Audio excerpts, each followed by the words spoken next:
Hello बच्चों, let's read a given question. The question says a 10 kg stone is suspended with a rope of breaking strength 10 kg weight.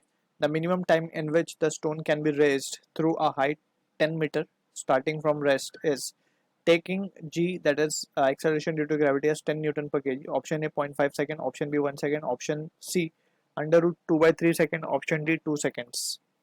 So for this question, जो key concept we need to understand is the concept of Newton's second law.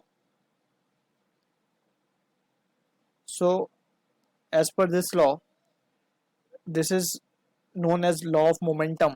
We can write net force acting on the body is mass time acceleration. So now let's analyze the situation जो हमें question में given है.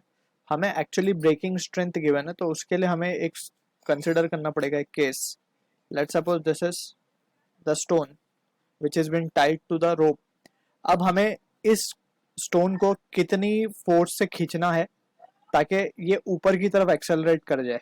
ठीक है, on leaving it will move back to the upward position. तो अगर हम मान ले, let's suppose this is moving a with a acceleration in the upward direction. So यहाँ पे हमें इसकी ब्रेकिंग टेंशन मैक्सिमम कितनी डेवलप हो सकती है, वो हो सकती है 330 kg वेट, जिसको हम लिख सकते 300 Newton. So this is the maximum tension it can have. Also इसके ऊपर जो फोर्स लग रहा होगा उसका वेट होगा नीचे की तरफ mg.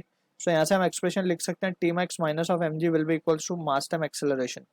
ठीक है, अब यहाँ से हम एक्सेलरेशन की वैल्यू कैलकुलेट कर सकते हैं. टी मैक्स हमें गिवन है 300 माइनस मास हमें गिवन है इसका 10 kg इंटू जी हमें गिवन है 10. तो that is equals to 10 into a, right. तो ये आ जाएगा हमारे पास 200 by 10 is equals to a. तो ए की वैल्यू आ जाएगी 20 मीटर पर सेकेंड स्क्वायर. सो इस एक्सेलरेशन से जब हम इसको खींच के छोड़ेंगे तो ऊपर ए एक्सेलरेशन यानी 20 मीटर पर सेकेंड स्क्वायर से ये जाएगा.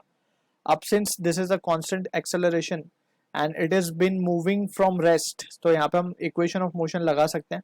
दैट इज 10 मीटर हाइट भी हमें गिवन है, तो that is by second equation of motion S equals to ut plus half a t square. What we can write is starting from rest है, तो ये पॉइंट यू जीरो हो जाएगा. यहाँ पे ये 10 मीटर ऊपर जाना है, तो 10 into half into acceleration 20 into T हमें मिल जाएगा यहाँ से. तो यहाँ से हम देख सकते हैं टी की वैल्यू आ रही है 1 second. So this is the answer for the question, जो कि मैच होगा ऑप्शन बी के साथ. So I hope you understood the solution. All the best.